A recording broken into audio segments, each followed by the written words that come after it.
name is DaVita Houston. I have lived in Lea County all of my life. I was born November the 6th, 1935. My parents are Lee and Belle Hebison, who have been in Lea County since 1914. My mother's parents came from Stonewall County, Texas, into Lea County. They first came to up around Dora because they had heard there was land there that they could have a half a section as a homestead.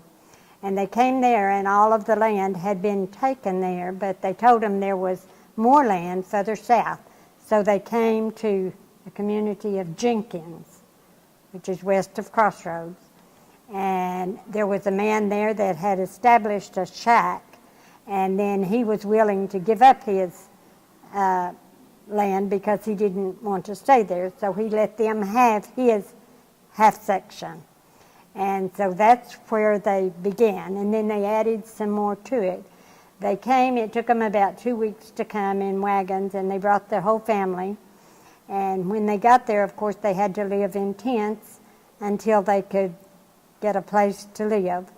And but they thought New Mexico would be better than Texas, because over there they were not able to own land, they just had to rent.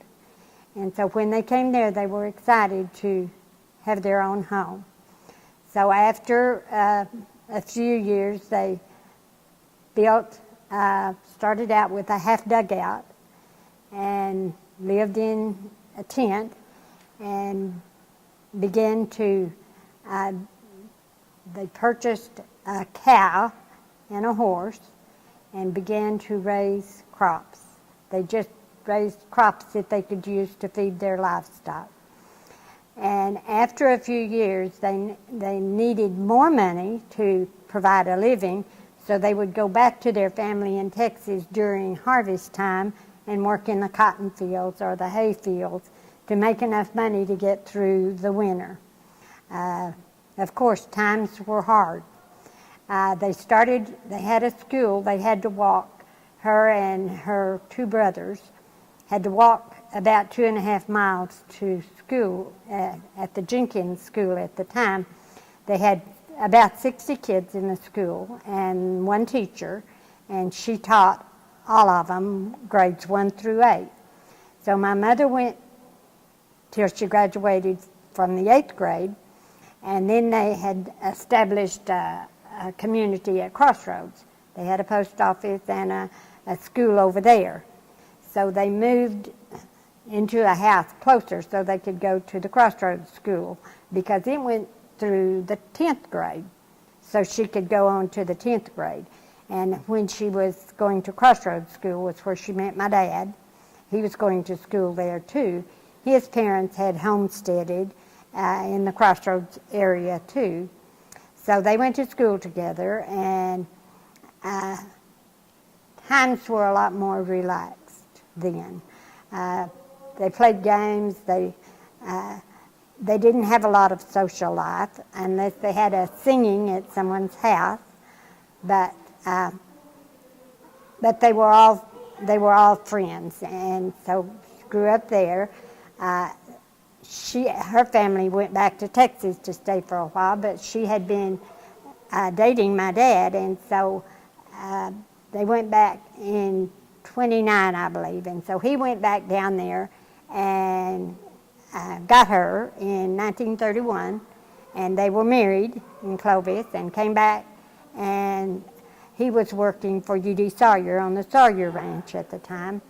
They worked there for 2 years, and then they moved over to my great-grandmother's homestead, and she sold them a place over there. So they began their home there. And in 1934, they had their first child. My older sister, Betty, was born. And then in 1935, I was born. And then I had a brother who was born about 15 months after that. And then a younger sister who was born in 1945. And that was all of the children that Mother and Dad had. they continued to live there at Crossroads, and he drove a school bus for a while, and they did not have cotton. They raised cane and high gear and corn to feed their livestock. They had a pig or two, and they had some cattle, and they lived like that for a long time, for all time. I started to school when my older sister and I started at the same year because they thought she was too young to go by herself, so they held her back till we could both go together. We rode a bus into Tatum, and so we started school there, and then went to school at Tatum my entire life. We graduated from Tatum. My mother had a child or a grandchild graduate from Tatum School consecutively for 41 years. Lots of us went to school at Tatum. And after my dad died in 1974, he had lots of health issues, lots of heart attacks and so forth. He died. Mother continued to live there, and with the help of my brother, she still had some cows, and she lived alone and was an amazing woman. And she lived there for another 20 years. And then we began to be concerned about her because most of the neighbors had moved. And so we decided it would be better for her to move into Tatum. She did. We bought her a home there. Did not change her way of living one bit. She stayed involved in the church, in the community center. She always had a very positive outlook on life. She had worked in the school cafeteria for a while, and after she moved into Tatum, she became involved in the community, and when they began to offer swimming classes at the high school through the junior college, she had to have a hip replacement, and so she thought that would be a good thing to strengthen her legs. So she registered for that swimming class. She didn't swim, but she walked around the pool, around and around and around a lot to strengthen her legs.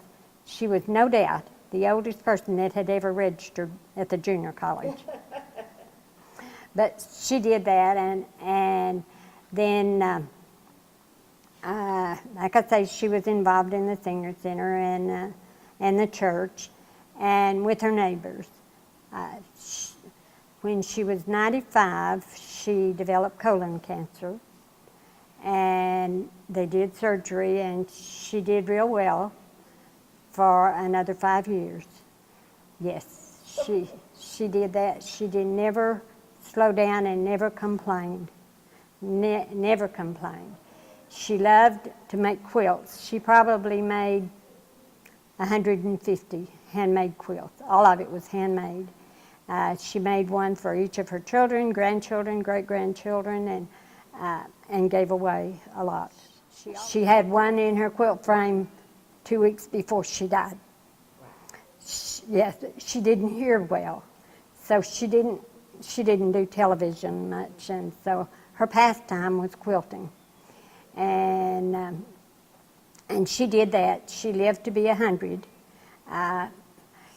She had got sick before her 100th birthday. About 6 months before that, she began to have trouble, and so we had gone to the doctor, and they were afraid it was a colon problem again, but she continued to just get by.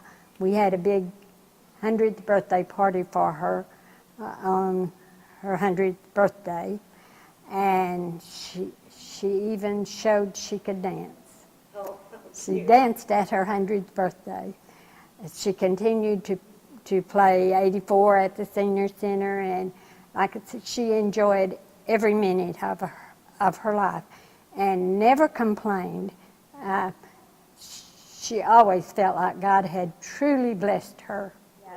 She died about 2 weeks after they had to do another surgery, about 2 weeks, because God her bless colon her. was blocked. But she just lived a full life, like Oh, you're she supposed did. to. Oh, she Just did. the way you're supposed to. Yes, just the way you're Yeah. supposed to. Yeah. And she didn't look old. No, Really? she didn't, and She she didn't have didn't. white hair. She didn't think Really? she was. No, She was black no, her hair, hair was just just like like her. mine. Really? Yeah, They don't get white. You're she was kidding. always so positive. One time when she was, I think she was like 85 or so. She was a senior citizen, and there were several older women around there complaining about the aches and pains of getting old. And she said, yeah, you know, I'm not looking forward to that. And of course, she was older than any of them.